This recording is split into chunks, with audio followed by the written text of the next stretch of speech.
കേട്ടിട്ടുണ്ടായിരിക്കും ഈ കഥ. ഒരിക്കല് ഒരു പ്ലെയിനിൽ ഇങ്ങനെ യാത്ര ചെയ്യാണ്. ആ പാസഞ്ചേഴ്സ് എല്ലാം വളരെ ആകാംക്ഷയോടെ ഒരു 15 മിനിറ്റ്സിനകം അവർ ലാൻഡ് ചെയ്യും. പെട്ടെന്ന് തന്നെ ഫ്ലൈറ്റ് ഒരു എയർ ഗട്ടറിൽ വീഴുകയാണ്. എല്ലാവരും ഭയങ്കരമായി പാനിക്കായി, എല്ലാവരും പേടിച്ചു, എല്ലാവരും കരയുന്നു. ഈ കപ്പലിലെ പോലെ ഓരോരുത്തരും താന്താന്റെ ദേവനെ വിളിച്ച് കരയുകയും പ്രാർത്ഥിക്കുകയും ഒക്കെ ചെയ്യാം. ഒരു കുഞ്ഞു മാത്രം അവന്റെ കയ്യിൽ നിന്ന് താഴെ പോയാ കളർ പെൻസിൽ തപ്പുക. എന്നിട്ട് ആടിയുന്ന ആ ഫ്ലൈറ്റിൽ അവൻ ചെന്ന കളർ പെൻസിൽ എടുത്തിട്ട് സ്റ്റിൽ അവൻ അവിടെ പോയിരുന്ന് പെയിന്റ് ചെയ്യാണ്.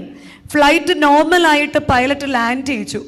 ലാൻഡ് ചെയ്ത് കഴിഞ്ഞപ്പം എല്ലാവരും സമാധാനമായി ഇറങ്ങിയെങ്കിലും ഈ കുഞ്ഞിൻ്റെ അടുത്തിരുന്ന ആൻറ്റി അവനോട് ചോദിച്ചു, മോനെ, ഈ ഫ്ലൈറ്റ് നടന്ന കാര്യങ്ങളൊക്കെ നീ അറിഞ്ഞോ? അറിഞ്ഞു. എന്നിട്ട് നീ എന്താ പാനിക് ആവാഞ്ഞത്?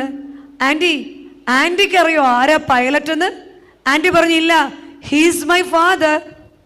ആൻറ്റിക്ക് അറിഞ്ഞുകൂടാ ഇത് പൈലറ്റ് ആരാന്ന്, പക്ഷെ എനിക്കറിയാം ഇതിനകത്തിലെ പൈലറ്റ് ആരാന്ന്. I know. ആ പൈലറ്റ് ആരാണ്? He is my father. ജീവിതത്തിൽ എത്ര പ്രശ്നങ്ങൾ വന്നാലും, ജീവിതത്തിലെ ഏത് പ്രതിസന്ധികൾ വന്നാലും ഒരമ്മ നമ്മുടെ ജനറേഷനെ പഠിപ്പിച്ചു കൊടുക്കണം. ഇന്നത്തെ പ്രശ്നം എന്ന് പറഞ്ഞാൽ ചെറിയ കാര്യങ്ങൾക്ക് പോലും ഡിപ്രസ്ഡ് ആവുകയും, ചെറിയ കാര്യങ്ങൾക്ക് വേണ്ടി സൂയിസൈഡ് ചെയ്യുകയും, ചെറിയ കാര്യങ്ങൾക്ക് വേണ്ടി മെഡിസിൻസ് കഴിക്കുകയൊക്കെ ചെയ്യുന്ന ഒരുപാട് യങ്സ്റ്റേഴ്സിൻ്റെ ലോകത്തിലാണ് നമ്മൾ ജീവിക്കുന്നത്. ഒരുപാട് പേര് ലഹരി വസ്തുക്കൾക്ക് അടിമയാണ്. ഒരുപാട് പേര് ചെറിയ ചെറിയ കാര്യങ്ങൾ പറഞ്ഞ് നമ്മുടെ പള്ളിയിൽ നിന്ന് മാറി നിൽക്കുക ചെയ്യുന്നത്. നമ്മൾ പറയും, ഈ പള്ളിയിൽ നിന്ന് മാറി നിൽക്കുന്നവർക്കൊക്കെ പറയാൻ ഓരോ റീസൺസ് ഉണ്ട്. അച്ഛൻ ചിരിച്ചില്ല, അച്ഛൻ മിണ്ടിയില്ല, അച്ഛൻ എന്നെ ഇൻസൾട്ട് ചെയ്തു, ആ കൊച്ചമ്മ ചിരിച്ചില്ല, ഇങ്ങനെ ഒത്തിരി കാര്യങ്ങൾ അവർക്ക് പറയാനുണ്ട്. അതിനെയും ഒരു കഥ പറയാം. ഒരിക്കല് ഒരു മനുഷ്യൻ ഓടി പള്ളിയിലേക്ക് വന്നു. ഭയങ്കര ശബ്ദത്തിൽ വാതിലടച്ചപ്പം അച്ഛൻ അവനെ ഭയങ്കരമായിട്ട് വഴക്ക് പറഞ്ഞു. ചുറ്റും നിന്നവരെല്ലാം നോക്കി. അവൻ ആകെ ഇൻസൾട്ടഡായി. അവൻ അവിടെ നിന്ന് ഇറങ്ങിപ്പോയി. അവൻ അവിടെ ഇറങ്ങി ഒരു പോക്കങ്ങ് പോയി. കുറേ നാൾ കഴിഞ്ഞ് അവൻ പള്ളി വരാതിരുന്നപ്പോൾ അച്ഛൻ അവനെ അന്വേഷിച്ച് അങ്ങോട്ട് ചെന്നു. അവനോട് ചോദിച്ചു, നീ എന്താ പള്ളി വരാത്തെ? അച്ഛൻ മറന്നു കാണും, ഞാൻ മറന്നിട്ടില്ല. അച്ഛൻ എന്നെ അന്ന് വഴക്ക് പറഞ്ഞത് എനിക്ക് ഭയങ്കര ഹേർട്ടായി. എന്നിട്ട് നീ എന്തിനാ ഇങ്ങനെ, നീ പള്ളി വരാതെ ഇങ്ങനെ കുടിച്ച് നശിക്കുന്നത്? അച്ഛൻ അറിയോ, ആ നിരാശ മാറാൻ ഞാൻ നേരെ പോയത് ബാറിലേക്കാ. അവിടെ ചെന്നും എൻ്റെ മനസ്സ് സ്റ്റേബിൾ അല്ലാത്തത് കൊണ്ട് എൻ്റെ കയ്യിൽ നിന്ന് ആ ഗ്ലാസ് താഴെ വീണ് പൊട്ടി. പെട്ടെന്ന് ഒഴിച്ചു തന്നെ എനിക്ക് അസിസ്റ്റ് ചെയ്ത ആൾ എൻ്റെ അടുത്ത് പറഞ്ഞു, സോറി സാർ. മാനേജർ ഓടി വന്നിട്ട് എനിക്ക് അടുത്ത കപ്പ് ഓഫർ ചെയ്തു. അവരെല്ലാം എന്നോട് സോറി പറയുകയും എന്നെ വളരെ സ്നേഹത്തോടെ പെരുമാറുകയും ചെയ്തു. അതുകൊണ്ട് അവിടെയാണ് കുറച്ചുകൂടി ബെറ്റർ എന്ന് എനിക്ക് തോന്നുന്നു. ആ പറഞ്ഞ കഥയിൽ പ്രിയമുള്ളവരെ എന്തെങ്കിലും ലോജിക് ഉണ്ടാവും? ആ പറഞ്ഞ കഥയിൽ ഇതുപോലത്തെ റീസൺ കൊണ്ടാണ് പലരും ഇന്ന് പലതിൽ നിന്നും മാറി നിൽക്കുന്നത്. ഇതിപ്പോൾ നിസ്സാരം നമ്മളെക്കാൾ കൂടുതൽ MMVSന് മാർക്ക് കിട്ടിയാൽ പോലും പിണങ്ങിയിരിക്കുന്നവരൊക്കെ ചിലപ്പോൾ ഇതിനകത്ത് കാണുമായിരിക്കും. പക്ഷെ നമ്മളിൽ നിന്ന് നമ്മുടെ കുഞ്ഞുങ്ങൾ പണ്ട് കാലത്ത് നമ്മുടെ അപ്പച്ചന്മാരിൽ നിന്നും അമ്മച്ചിമാരിൽ നിന്നും ഒരു വാക്ക് പോലും അച്ഛന്മാർക്കെതിരെയോ പള്ളികൾക്കെതിരെയോ സഭയ്ക്കെതിരെയോ വിശ്വാസത്തിനെതിരെയോ കർത്താവിനെതിരെയോ ഒന്നുമില്ല. പക്ഷെ ഇന്ന് നമ്മൾ പബ്ലിക്കായിട്ടാണ് ഇതെല്ലാം എവിടെ ചെന്നിരുന്ന് പറയുന്നത്. നമ്മൾ ആത്മീകരാണെന്ന് പറയുകയും ആത്മീയ സംഭാഷണങ്ങൾ ഉണ്ടാകേണ്ട ക്രിസ്തു വസിക്കുന്ന നമ്മുടെ ഭവനങ്ങളിൽ മറ്റുള്ളവരെ കുറിച്ചുള്ള നമ്മുടെ സംഭാഷണങ്ങൾ എങ്ങനെയാണ്? ഒരുവൻ തൻ്റെ നാവിന് കടിഞ്ഞാണിടാതെ ഹൃദയത്തെ വഞ്ചിച്ചുകൊണ്ട് താൻ ഭക്തനാണെന്ന് നിരൂപിച്ചാൽ അവൻ്റെ ഭക്തി ദൈവസന്നിധിയിൽ വ്യർത്ഥമാണെന്നാണ് യാക്കോബ് ശ്ലീഹ 1-ാം അധ്യായത്തിൻ്റെ 26-ാം വാക്യത്തിൽ പറയുന്നത്. ഞാൻ എത്ര ഭക്തനായിട്ട് അഭിനയിച്ചാലും എൻ്റെ നാവിനെ നോമ്പോട് ചേർത്ത് നാവിനെ കൂടെ ബന്ധിക്കുന്നില്ല എങ്കിൽ നോമ്പുകാരാ, നിന്റെ നോമ്പ് ദൈവസന്നിധിയിൽ വ്യർത്ഥമാകുന്നു. നമ്മൾ വീണ്ടും ചൊല്ലുന്നുണ്ട്, നോമ്പുകാരാ, നിന്റെ നാവിനെ നിയന്ത്രിക്കുന്നില്ല എങ്കിൽ പകൽ മുഴുവൻ പണിയെടുക്കുകയും വൈകുന്നേരങ്ങളിൽ ഇടിച്ചു കളയുകയും ചെയ്യുന്ന ബുദ്ധിയില്ലാത്ത മനുഷ്യനോട് തുല്യനാണോ നീ? അങ്ങനെയെങ്കിൽ ഞാനും നിങ്ങളുമൊക്കെ നോമ്പ് നോക്കുമ്പോൾ എൻ്റെ നാവ് ദൈവസന്നിധിയിൽ സുഗന്ധമുള്ളതാണോ? എൻ്റെ നാവ് കൊണ്ട് എൻ്റെ നോമ്പിനെ ചേർത്ത് വെച്ച് വായിച്ചാൽ എൻ്റെ നോമ്പ് ദൈവസന്നിധിയിൽ അംഗീകരിക്കപ്പെടുമോ?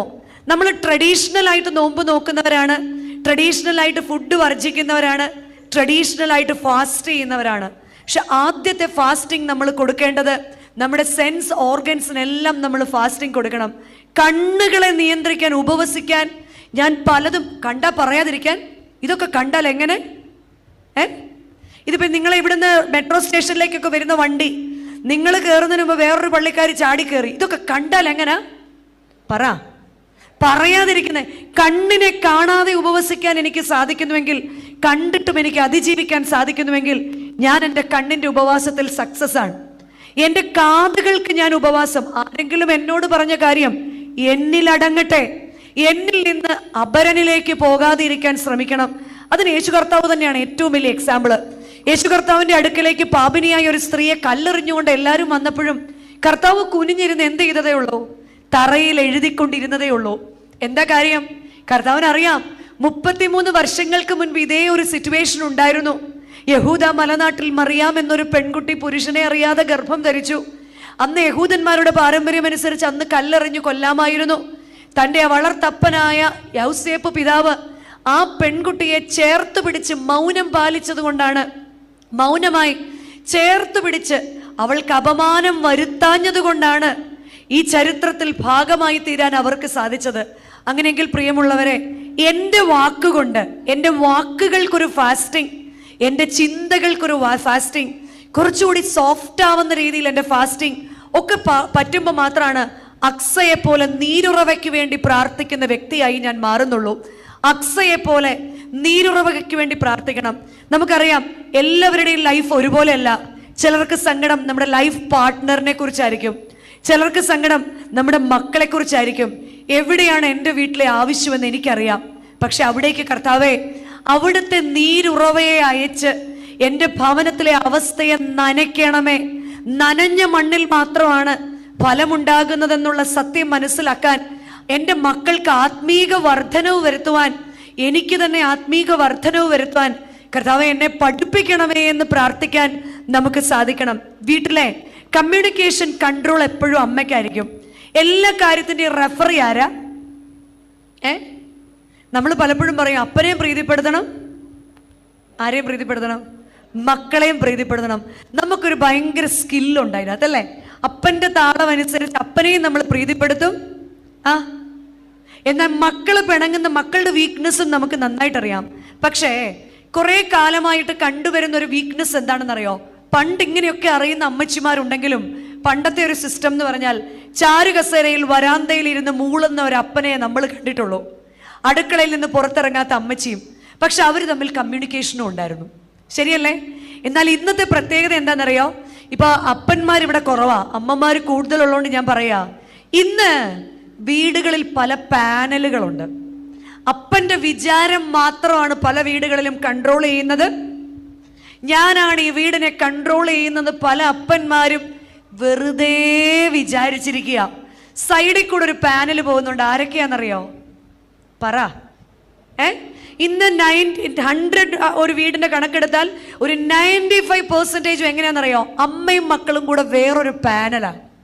പക്ഷെ നമ്മൾ മനസ്സിലാക്കേണ്ട കാര്യമുണ്ട്, നമ്മളെക്കാൾ ഒരു സുന്ദരിയെ കണ്ടു കഴിയുമ്പോൾ തീരാവുന്നതേ ഉള്ളൂ. എന്ത് തീരാവുന്ന? അപ്പോഴും നമുക്കാരേ ഉള്ളൂ, അപ്പോഴും നമുക്കാരേ ഉള്ളൂ. കുറവുണ്ടെങ്കിലും നമ്മളോടൊപ്പം അന്നുണ്ടായിരുന്നവനെ ഇപ്പോഴും ഉള്ളൂ എന്നുള്ള സത്യം നമ്മൾ മനസ്സിലാക്കാൻ വൈകിപ്പോവും.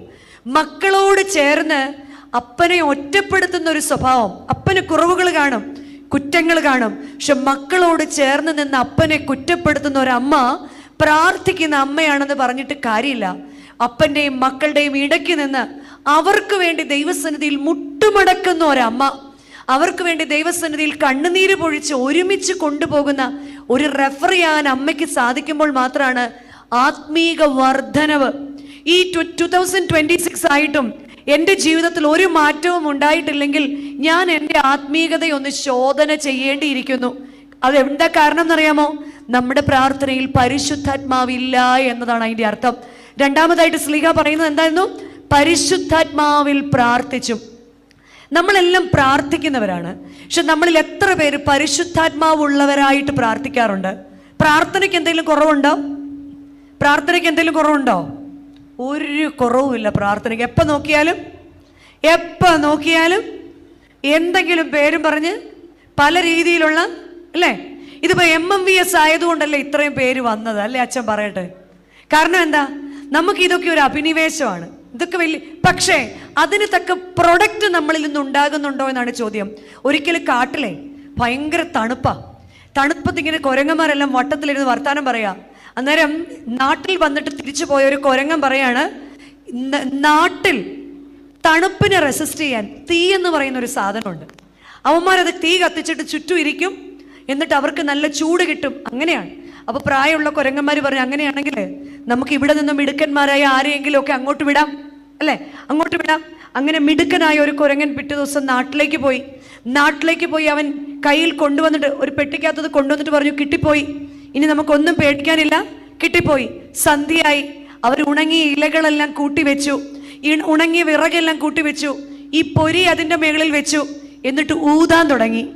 ഇവരെല്ലാം മാറി മാറി വെളുക്കുവോളം ഊതിയിട്ടും ഇതിൽ നിന്ന് തീ പടർന്നു പിടിക്കുന്നില്ല. രാവിലെ ആയപ്പം പ്രായമുള്ള കുരങ്ങൻ അടുത്ത് വന്ന് നോക്കിയിട്ട് പറഞ്ഞു, മണ്ടന്മാരെ, എങ്ങനെ തീ പിടിക്കാനാ? ഈ തിളങ്ങുന്ന സാധനം തീപ്പൊരിയല്ല, ഇതൊരു മിന്നാമിനുങ്ങ. ഇതൊരു വെറും മിന്നാമിനുങ്ങ. തീ പോലെ ഇരിക്കുന്നതേ ഉള്ളൂ. അതെന്താണത്? വെറും ഒരു മിന്നാമിനുങ്ങ. പലപ്പോഴും അമ്മമാരായ നമ്മൾ അവകാശപ്പെടാറുണ്ട് നമ്മൾ ഭയങ്കര പ്രാർത്ഥനക്കാരാണെന്ന്. എന്നാൽ നമ്മുടെ എത്ര മക്കൾക്ക് ബുധനും വെള്ളിയും ദിവസം നോമ്പാണെന്ന് അറിയാം? ഇവിടെ ഇരിക്കുന്ന എത്ര അമ്മമാരുടെ മക്കൾക്കറിയാം മലങ്കര സഭയുടെ വിശ്വാസപ്രകാരം ബുധൻ വെള്ളി ദിവസങ്ങളിൽ നോമ്പാണ് എന്ന്? നമ്മളുടെ എത്ര പേരുടെ മക്കൾക്കറിയാം? നമ്മളെ അതിന്റെ കാരണക്കാരെന്താണെന്നറിയോ? നമ്മുടെ സ്നേഹം കൊണ്ടും നമ്മുടെ ജോലിയുടെ എളുപ്പം കൊണ്ടും നമ്മൾ എന്ത് ചെയ്യും എന്നറിയാമോ? ടിഫിൻ എടുക്കാനുള്ള എളുപ്പം. എന്തിനുള്ള എളുപ്പം? ടിഫിൻ എടുക്കാനുള്ള എളുപ്പം എന്ന് പറഞ്ഞാണ് നമ്മൾ എന്ത് കൊടുത്തു തുടങ്ങുന്നത്? എല്ലാ ഫുഡും കൊടുത്തു. 2, നമ്മുടെ കുഞ്ഞ് അതുണ്ടെങ്കിലേ എന്ത് ചെയ്യുള്ളൂ. എന്നിട്ട് നമ്മൾ പറയും, മമ്മി പ്രാർത്ഥിച്ചോളാം. മമ്മി എന്ത് ചെയ്തോളാം? അവനവൻ ചെയ്യേണ്ട കാര്യം അവനവനെ കൊണ്ട് ചെയ്യിപ്പിക്കുന്നില്ല എങ്കിൽ വളഞ്ഞു കിടന്നു വിളയുന്നതെല്ലാം വളഞ്ഞു തന്നെ ഇരിക്കും എന്നൊരു ശാസ്ത്രമുണ്ട്. അത് കർഷകരുമായി ബന്ധപ്പെട്ടതാ. ഈ പടവലങ്ങ തോട്ടത്തിലൊക്കെ പടവലങ്ങയായിട്ട് വരുമ്പോൾ കർഷകനൊരു കല്ല് കെട്ടിയിടും. എന്തിനാണെന്നറിയോ? പടവലങ്ങ ഇങ്ങനെ സ്ട്രെയിറ്റ് ആയിട്ട് വളരാൻ. കല്ലിന് ഭാരമുണ്ട്, ബട്ട് ഈ പടവലങ്ങയുടെ വെയിറ്റ് താഴെ ഈ കല്ലിലേക്ക് പിടിക്കുമ്പോഴാണ് അതിങ്ങനെ സ്ട്രെയിറ്റ് ആയിട്ട് വളരുന്നത്.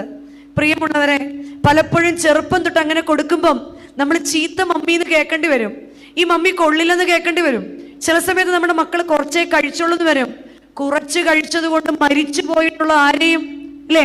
അങ്ങനെയാണ് എത്രയോ പേര് നിങ്ങളുടെ ചെറുപ്പത്തിൽ തന്നെ മരിച്ചു പോകേണ്ടവരാ. ഇന്ന് കുഞ്ഞുങ്ങൾക്ക് ദാരിദ്ര്യം എന്താണെന്നോ ഇല്ലായ്മ എന്താണെന്നൊന്നും അറിയുന്നൊരു കാലമല്ല. നമ്മുടെ മേശകളിൽ ആഹാരം നിറച്ചുണ്ട്. നമ്മുടെ അലമാരിയുടെ അവസ്ഥ എന്താ? ധൃതി വെച്ച് എന്തെങ്കിലും എടുക്കാൻ പോയാൽ ലെഫ്റ്റ് ഹാൻഡ് കൊണ്ട് നമ്മളിങ്ങനെ പിടിച്ചു നിർത്തിയിട്ടാണ് റൈറ്റ് ഹാൻഡ് കൊണ്ട് ഒരു സാധനം, അല്ലേ? അല്ല, ഇതെല്ലാം കൂടി ഇങ്ങോട്ട് ഇഷ്ടം പോലെ. ഇത് കണ്ടു വളരുന്നവരാണ് നമ്മുടെ കുഞ്ഞുങ്ങള്. എന്നിട്ട് അവരെന്താ ഇങ്ങനെ അച്ഛാ എന്ന് അച്ഛനോടല്ല നമ്മൾ ചോദിക്കേണ്ടത്. നമ്മൾ നമ്മളോട് ചോദിക്കണം, കർത്താവേ, ഞാൻ എവിടെയാണ് അവരെ ചട്ടം പഠിപ്പിക്കാൻ? നോമ്പ് എന്ന് പറയുന്നത് ഫുഡ് ഉപേക്ഷിക്കുന്നത് മാത്രമാണോ? നോമ്പിന്റെ നമസ്കാരം നമ്മുടെ എത്ര വീടുകളിൽ ചൊല്ലാൻ നമുക്ക് സാധിക്കാറുണ്ട്? നമ്മുടെ എത്ര വീടുകളിൽ ഗദ്യ പുസ്തകം വാങ്ങിക്കാൻ കിട്ടും? പദ്യപുസ്തകം കൊണ്ടുപോയാൽ നമ്മൾ വായിക്കേണ്ടി വരും, അല്ലേ? നിറമൊക്കെ ഒപ്പിച്ച് വായിക്കാൻ നമ്മളെ കൊണ്ട് നടക്കുന്ന കാര്യമല്ല. എന്നാൽ പദ്യപുസ്തകത്തിന് പകരം ഗദ്യ പുസ്തകം വാങ്ങി എത്ര വീട്ടിൽ ചിട്ടയായിട്ട് നോമ്പിന്റെ നമസ്കാരം നടക്കുന്നുണ്ട്? എങ്ങനെ നോമ്പ് നോക്കണമെന്നാ വ്യാഴാഴ്ചത്തെ നമസ്കാരത്തിൽ പറയുന്നുണ്ട്.